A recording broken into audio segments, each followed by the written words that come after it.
this is an iHeart podcast. Guaranteed human. Friday.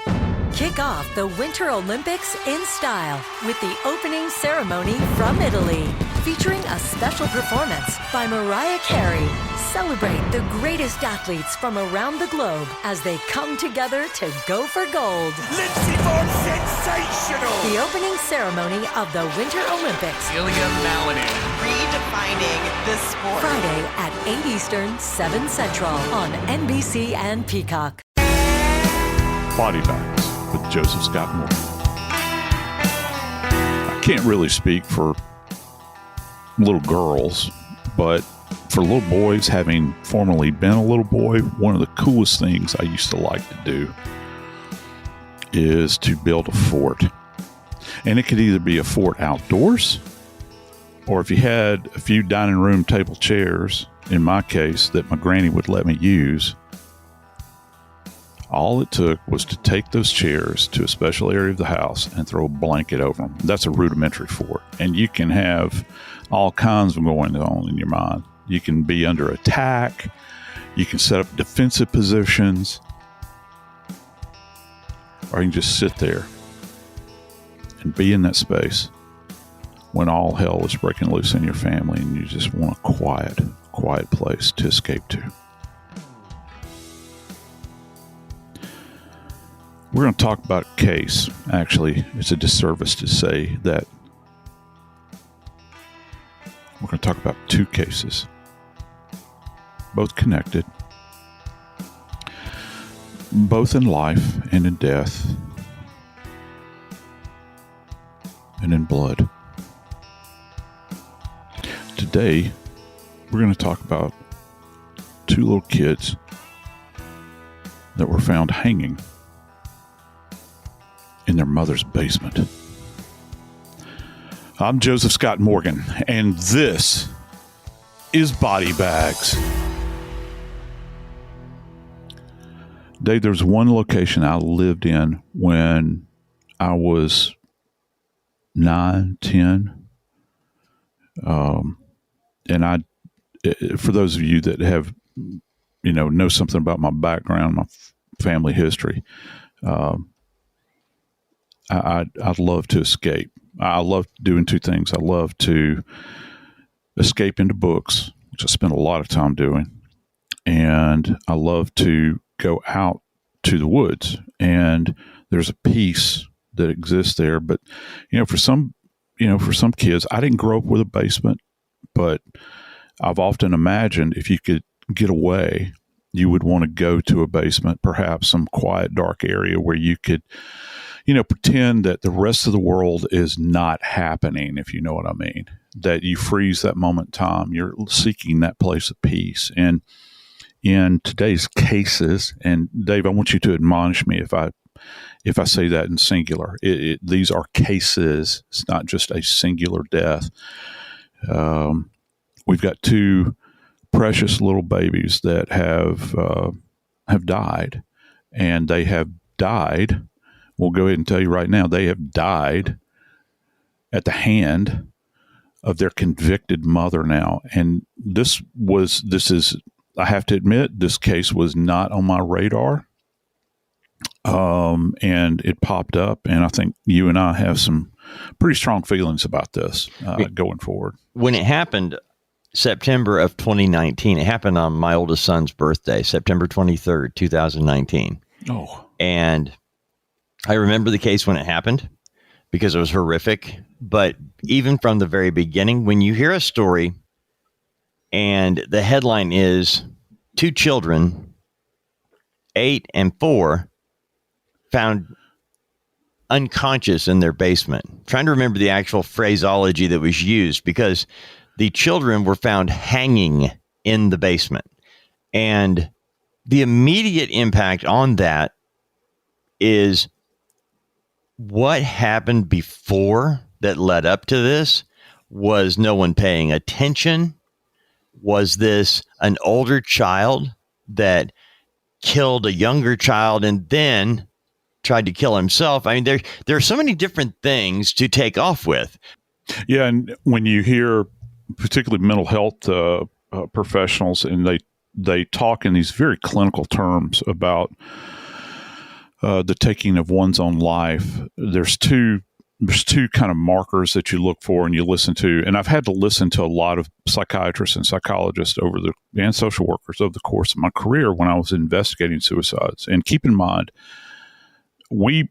I'm not saying that we don't give as much attention to homicides. We do. But with suicide in my world, the medical legal world, we're kind of we're the lead detectives. We're the lead investigators in those because there's nothing to prosecute. So you have to go back and talk to all of those that are in inner circle. So these terms, these markers that you hear about, and this goes to what you just revealed, is the idea of they'll ask suicidal ideation. Does that exist? That is the individual thinking about it. Okay. And then they'll say suicidal ideation with vocalization. So there's kind of this gulf that apparently takes place in the brain where you've got an individual who's been thinking about it, but now they say it. And that's like this kind of threshold that they cross over. And you get beyond the saying and they begin. It's one thing for somebody to say, I don't feel like going on. It's another thing for somebody to say, I don't feel like going on, so I'm going to do X, X, and X in order to facilitate that. That takes it to another level beyond that. And so you have to assess these cases when you're going out. And, the underlying theme, and I know I've talked to you about this over our time together, Dave, is that every death is a homicide until proven otherwise. And so when you have a suicide, and you're being presented with this. If I lived in a perfect world and I'm an investigator, I'm showing up, I don't want the police. I don't want a crime scene tech. I don't want even the 911 operator that's dispatching me to a scene. I would rather them just say it's a death. Don't tell me that it's a suicide, because just say a suicide, you're assuming something. And you do that at your own peril. I've actually had that happen to me, where I just assumed that something was a suicide and it turned out to be different. And from an investigative standpoint, that's your Achilles heel, because there are certain things you have to do in a homicide that you're not necessarily going to do in a suicide investigation. So your vision is colored automatically. The way your brain is wired. I'm working this as suicide. I'm working this as suicide. All along could be something else.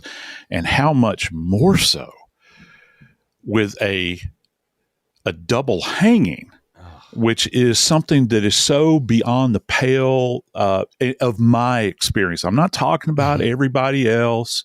You can go out there and you can find these outlier cases, and I know that they exist. But from my experience, have I ever had murder-suicides? Yeah. Oh, yeah, they occur regularly. We'll hear about them in the news. Interestingly enough, when you hear about somebody that goes in and, kills their whole family and then kills himself, isn't it interesting how it only makes it through like one news cycle, essentially? And these are big deals, in whatever jurisdiction it is. You've got multiple deaths in one location. So it's really easy, I think, for some people intellectually to brush things off. But I always feel like that there's a suspect, and I'm jaded and hardened to this. I always assume as an investigator that people are lying to me, and that I'm not going to allow my lying eyes to dictate to me. Perception is one thing, but can I prove it scientifically? Back to the bigger question. Have I ever had kids in my experience as a medical legal death investigator at this age? We're talking 8 and 4. No, I have not. I've not had these kinds of events that have occurred in my experience where I've had a child that has committed suicide, and certainly not some kind of double event. That's so off the beam, if you will.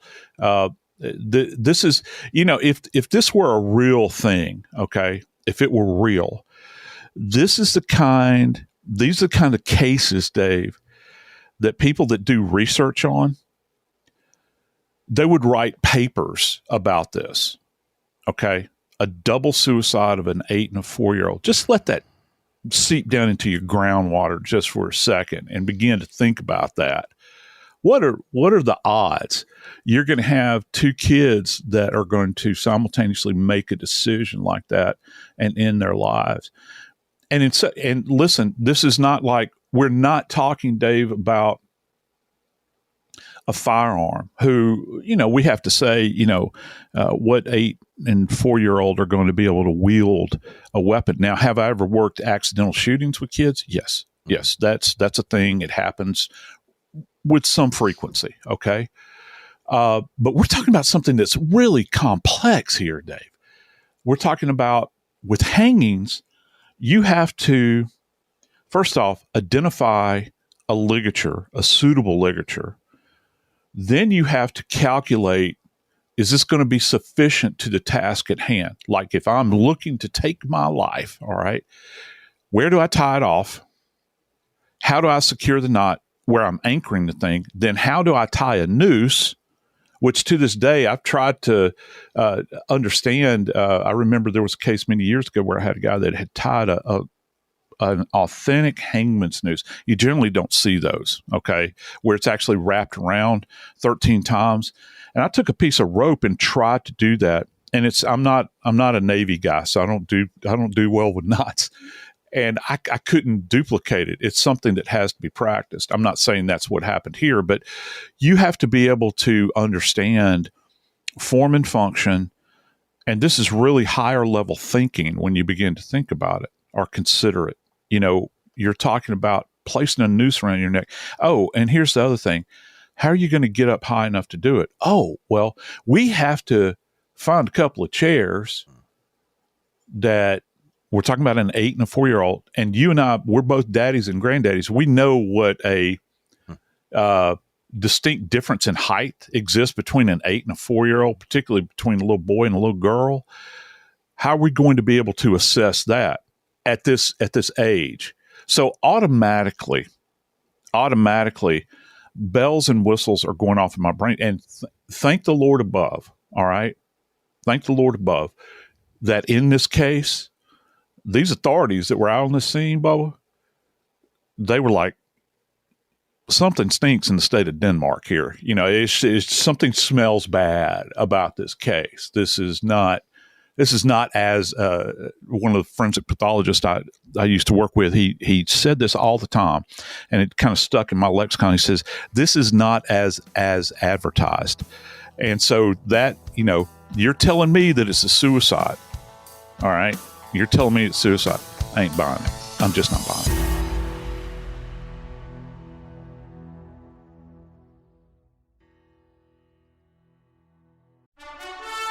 Friday.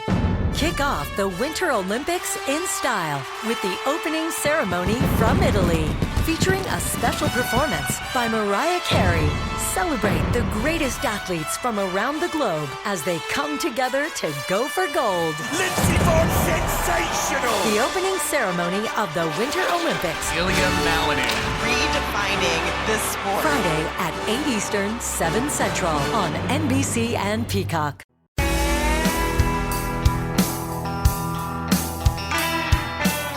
Dave, you got me fired up with this case. I can't. It's so bizarre. I really need you to rein me in, draw me back down to the I was actually earth here. concerned about doing it, Joe. Well, it gets me. Mm-hmm. Yeah, I'll get up on a soapbox, and also just please bring me back to reality here, and let's orient everybody as to what's going on here. We're starting with the 911 call. There's a lot of information that gets packed in at the beginning when you have, in this case, mom calls 911 and says, I found my children downstairs in the basement hanging. And there are several things that didn't take place after that really bothered me. And I need your firsthand take on this for me personally, Joe, and I'm Yeah. going to assume that others need the same thing, because from that 911 call and from what we learned after the fact is that when EMTs arrived, these children were still hanging. Yeah. And Yeah. all I could think of is my first reaction would be if I were to come downstairs and see not one child, but two small children, an 8-year-old and a 4-year-old hanging, my first thought would be to cut them down. Yeah. Yeah. It would be. And I got to tell you, I don't give two hoots in hell about how fragile you are as a mama. Okay. Just let me lay that groundwork. These are your babies. They're suspended in the air. Why is it that you're not moving heaven and hell to get over there to release this pressure from their neck? And they would still be warm. Let me tell you something. Not only would they still be warm, but these kids lived 3 days afterwards. Dave, they were still alive. You have evidence or firsthand accounts from the EMTs that arrived who could describe the scene as they see it, as opposed to what they would have seen if it had been me. They would have come into a train wreck. I would have had both children on the ground trying to do whatever I could, because that's what everybody I know in my entire life would have done. Yeah. But that didn't happen here. And so my multi-pronged question for you is, one, have you ever had a child commit suicide that you had to work? And child, I'm talking under 10. Have you ever had a child hanging?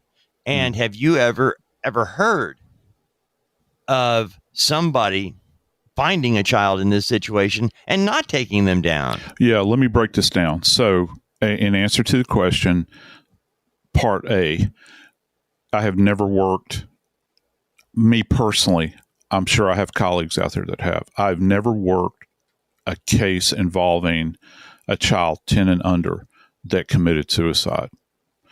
I know that they exist. I know that they've happened. It hasn't happened in my world. All right. Number two, children hanging. Yes, I have. And probably two of the most tragic cases I've ever had. And they still haunt me to this day. I think this child was 11, and this was in Atlanta. His mom was cracked out. He was left in charge of all of his siblings. And it was right after one of the Batman movies had come out. And they had no television. This was in the wintertime. There was no heat in the house. I'll never forget this as long as I lived. This child he had an old jump rope, the cloth kind of rope thing. They're real inexpensive. And what he would do was, this house was really old and it had huge closets, and he would tie off the jump rope and he would put on his Batman mask and make a cape out of a towel. And he would swing from inside of the closet on the outside and bounce back and forth. And he would have all the little kids on the floor watching him, and he'd entertain them. Okay. Well, he did this and he got twisted in that rope and suspension hanging with this thing. And he died in front of his little siblings. And the mother was out walking the stroll, and this lady that lived down the street heard a child crying in the middle of the street, and the child is only wearing a diaper. And memory fails me. I think this was like in February in Atlanta, Dave, which is rather cool. This baby is walking down the street crying, and this little old lady comes out, and she knew about the house. She knew, bad things were going on. And she finds this little precious child walking down the road. She goes and scoops her up, and little baby's crying. And she goes in the house and finds the other kids in total, they're in total disarray. And this child is hanging. That was the first one that comes to mind. Second one, I had a child that I actually assisted on the autopsy on. I didn't work the scene, but one of my colleagues did. And this was a kid that was on top of a tire swing. And you know how kids will get on top of a tire swing, put their feet on the tire, and then swing back and forth and kind of do, move, gyrate the rope, and his mother drove up, and it had wrapped. He had slipped off, and the tire had pendulumed around his body, and he hung like that. So yeah, those happen. But Dave, those are extreme cases where these are accidental events that occur. I've had adults that have accidentally hung themselves, and that's, and that happens, it truly does. And it's generally they get twisted up in cord somehow, or it's just blind fate, that creates these things. But that's not what we're talking about here, Dave. These two babies, the children, by the way, of Lisa Snyder, were found hanging by dog leads in the basement, which for me is, dog leads are generally, I've found, and she purchased these, I think, from Walmart, if I'm not mistaken, or had purchased them online. She ordered them the day before and picked them up the morning of. Yeah. And these things are generally, you can get them in a variety of time. If you think about a central cable that runs through, it's kind of like, a twisted wire of a certain gauge. The lower the number of the gauge, the bigger in diameter something is. It's counterintuitive many times. Anyway, and they're coated with rubber or some kind of rubberized plastic, that kind of, it's like almost like a conduit, that contains these things. But she had bought these things, and these have been used in order to facilitate the hanging of both of these children, Dave. Joe, when looking at a case like this where you have two people dead from hanging, and in this scenario, 8-year-old and 4-year-old, when mom calls 911 and describes it, she went upstairs to call 911. The hangings took place in the basement. She never returned back downstairs. She calls 911 and never goes back down. Now, would this be a tip-off to investigators that this is not in the norm? And would it be enough for them to actually say it out loud, something's wrong here? Oh, yeah. Yeah, I would expect her to stand and deliver at that moment in time. If I ask her a direct question, why, and I hate the why question. Mm-hmm. Let's see, how could I phrase this? Why didn't you cut them down? Yeah, why didn't you cut them down? What was going through your mind? Mm-hmm. What was it that was so more important that you stay up here as opposed to going down there? And let me go ahead and tell you, ma'am, beforehand, fear don't count. She actually had an answer, Joe. Yeah, I got to hear it, Dave. She said that she tried. To do what? She tried to get him down. 4-year-old Brinley, little girl, beautiful little thing. 4-year-old Brinley, I think, weighed under 40 pounds. Right. Okay. And mom, didn't have the strength to get her down. Conner, 8 years old, was a big boy. He weighed just south of 150 pounds. And when she couldn't get Brinley, she immediately just said, well, I can't get him. That's the story she told. That's what she said. And I think about the mother's stories we've heard, mothers lifting cars off babies and things like that. Yeah. The motherhood strength is not just physical. It's emotional, psychological. It's every type of strength. Yeah. It'll trump just about anything that's out there. And also response toward other individuals that are coming into the sphere of their children too. Things that moms will do. They'll get in between their kids and a pit bull. Right. And you don't think, as you're here and you're thinking, well, I don't want to be subjected to the pain of all that stuff falls away when you're talking about your babies. You'll do anything. Yep. And where is that here? And I think for investigators, when they're hearing this, and I'm sure that some of these investigators are moms and dads, and they're thinking, what's wrong here? Why is it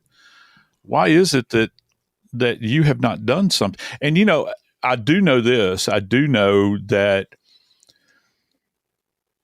the son, he had asked if he could go down into the basement and build a fort. And he had taken 2 chairs down there to facilitate this. You mentioned that earlier, about building a fort. Yeah. My grandson, Braylon, has been in that mode. Building. He will build a fort out of anything.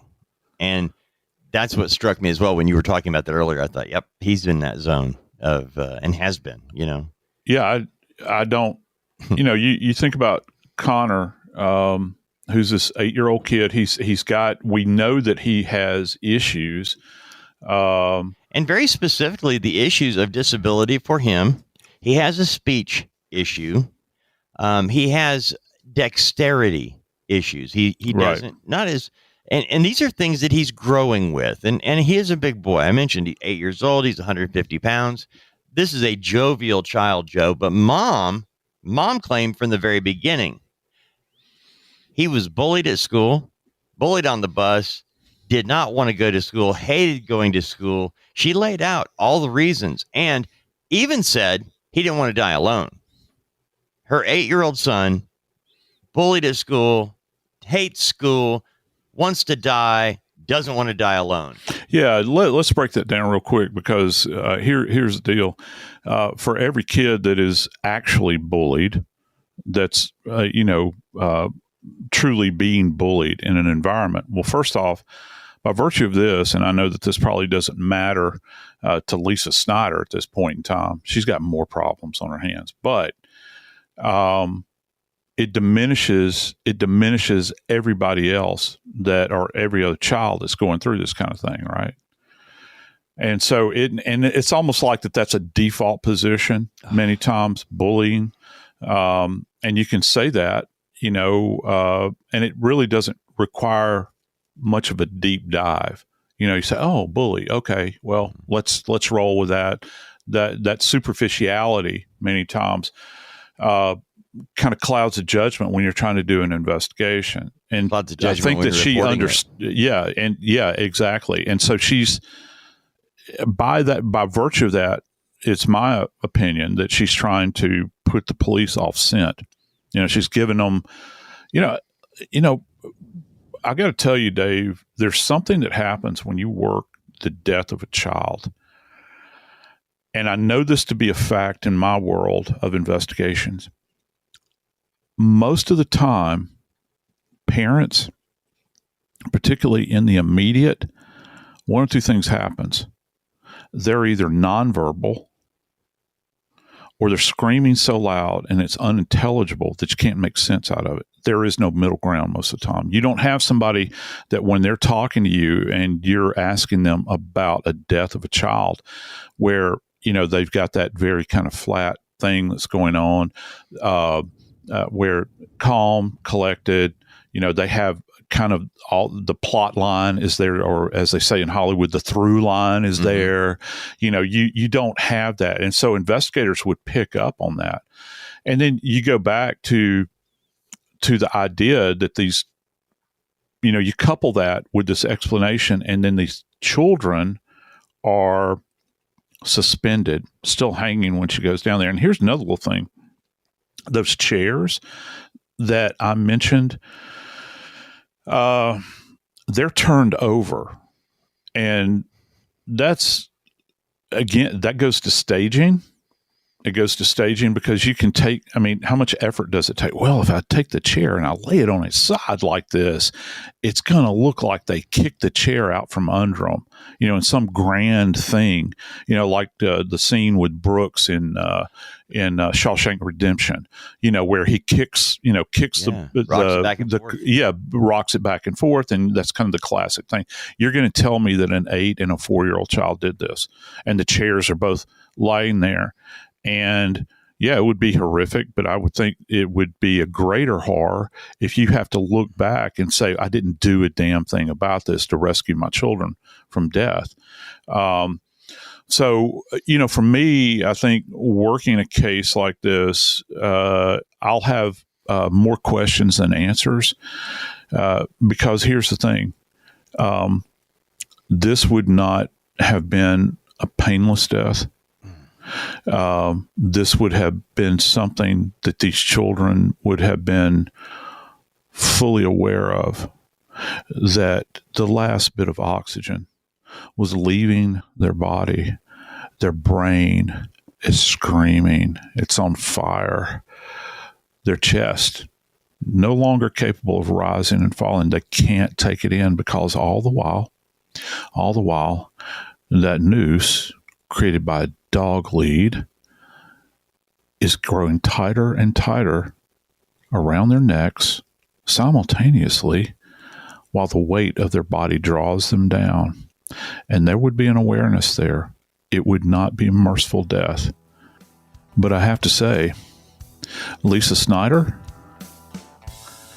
is faced with a certain reality of prison.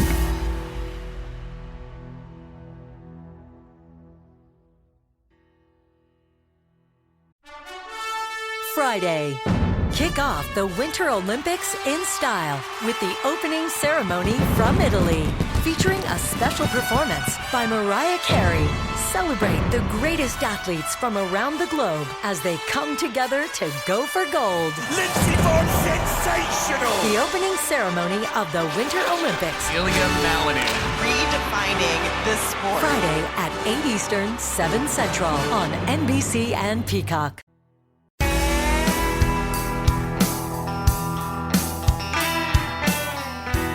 Brother, let me kind of break this down for you. Let me tell you what this person, Lisa Snyder, has said about her children. All right. In this case, first off, she's told investigators that she thought that her children wanted to kill themselves. Just, think about that. Then she says that her child was bullied at school, Conner specifically. She claims that Conner, again, we go back to, when I was talking about ideation and with vocalization, she claims that he had vocalized about taking his life. Okay. And then she says, and this is a very profound statement here when you think about it, that he didn't want to die alone. That's the kind of thing you hear, like if somebody's, suffering from some kind of horrible terminal illness. I don't want to be alone, in my bed when I pass on. I want my loved ones around me or something. This 8-year-old is actually vocalizing this to her. And here's the other piece to this that kind of, it's almost like she's building out this narrative. She says that Conner did not like to go into the basement alone. Ergo, he's going to bring his 4-year-old sister down there to accompany him. And of course, for her, in her mind, I'm assuming this is her line of logic here.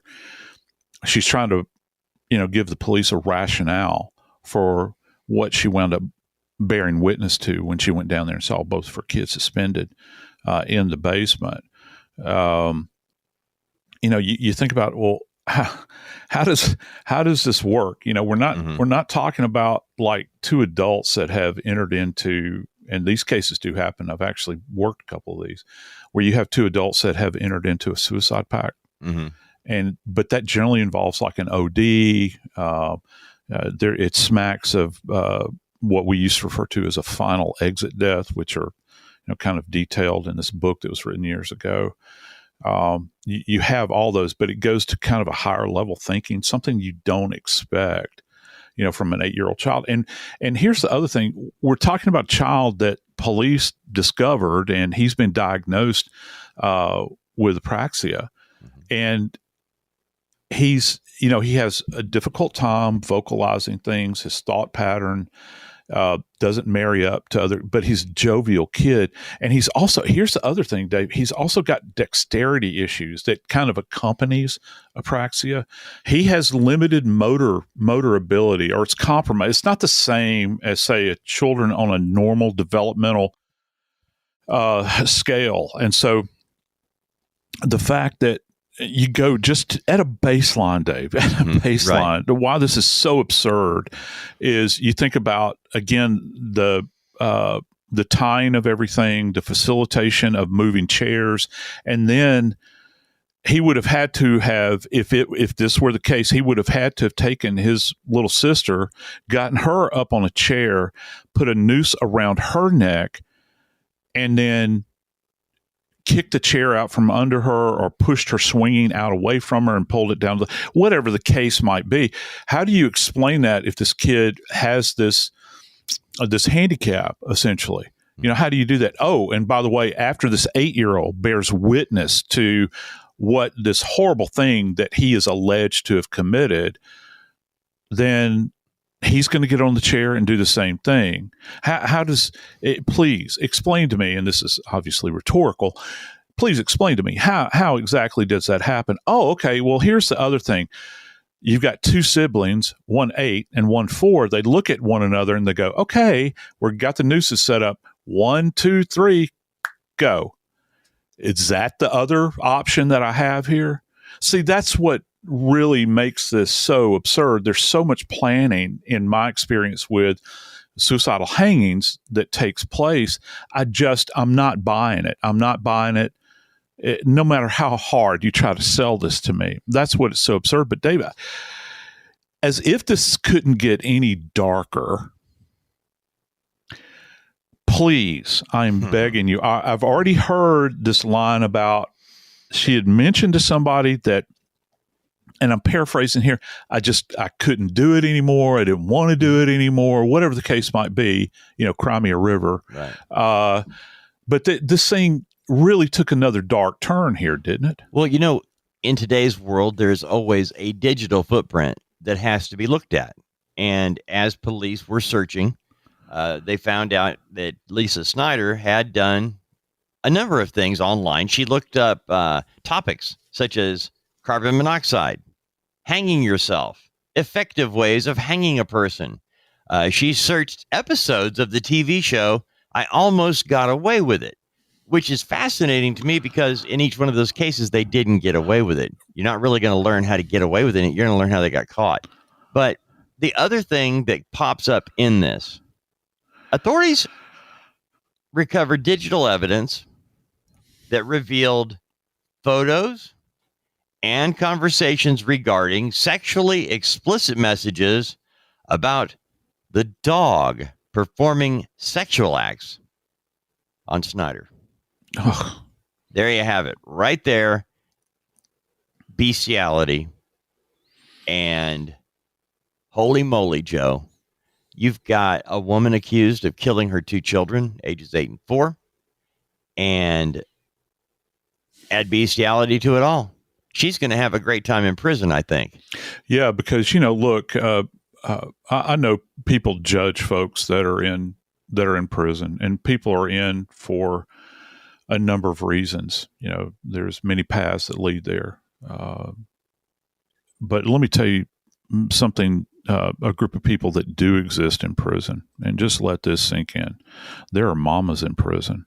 There are mamas in prison that lament every day the decisions that they have made that have separated them from their precious babies on the outside. Okay? They sit there and they think about that. Now, Lisa Snyder, who has now been found guilty, okay, in a court of law in Pennsylvania, she's going to march herself into that prison. And the prison population is fully aware of what a new inmate has done. They have ways of finding out, okay? I would suspect there would be a few people within that prison that would look at this mother and realize suddenly that she, in fact, destroyed these two precious babies because she was tired of it. Where you have that portion of that population that every day would long to wrap their arms around their babies that are on the outside while they're in. I think she's going to have a tough road ahead of her. Listen, folks, if any of you are struggling with issues, or you have friends that are struggling with issues, all you have to do is call 988. That's 988. There's a lifeline. It's a suicide and crisis lifeline. Please don't sit back. You're not alone. There's hope. There's help. Again, that's 988. Just reach out. There's help available. I'm Joseph Scott Morgan, and this is Body Bags.